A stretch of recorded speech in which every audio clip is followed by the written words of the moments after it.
هذه اغرب صلاة عيد ممكن تشوفها في حياتك. جينا نصلوا في العيد في القاهرة وبالتحديد في 6 أكتوبر. خدتنا نومة، تمت الصلاة وقاعدة الخطبة، بس خلينا نحضر الخطبة. وجيناهم طبعا من الزبونات الليبية في مصر هنا. خشينا مكان نسائي احنا بالغلط. كل الأعين والأنظار علينا. خشينا مكان غلط. هذا مكان نسائي طبعا. غريبة صلاة العيد هنا في مصر، تم الصلاة يطلعوا طول شكلهم، الخطبة ما يبوش يسمعوها.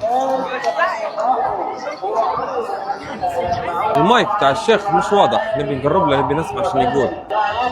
ديننا عبادة وطاعة لله تبارك وتعالى، فها نحن نبدأه بالصلاة والتكبير والتحميد والتهليل لله تبارك وتعالى. حقيقة أول مرة نشبح عيد بالطريقة هي، أول مرة نشبح صلاة عيد مختلطة.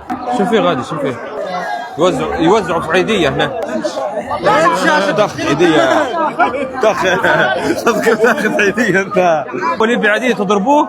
ايه؟ هو اللي يبي اللي ياخذ مرتين ينضرب. انا سوري، خلي بالك. سوري حبيبي. طبعا هذه العيدية اخواننا هنا 5 جنيه نقسموها ونص ونص. شو رايك في الكلام؟ لا هذا مسجد النور باهي. 5 حقانية. 5 حقانية ما انا مستعمل. هذه ساعة طبعا بس تلبسها لما بتمشي الفرح. اوكي امسك يا باشا. لا ليبيا. ليبي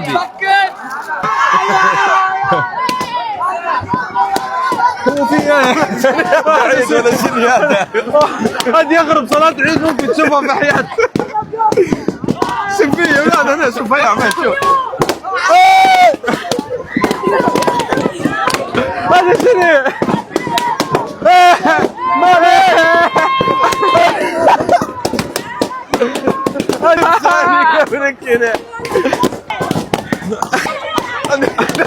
ثاني قبل كذا.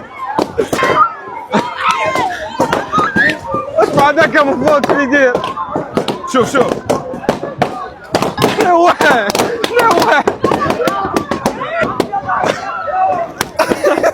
عواد ما عيدناش والله لا نسيناها يا. كل سنة وانت طيب. عليك صحة وسلامة. طيب. انس نفسك. كل سنة طيب. هي واحدة خير.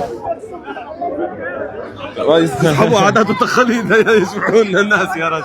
كل سنة وانتم طيبين من مصر بالتحديد في القاهرة.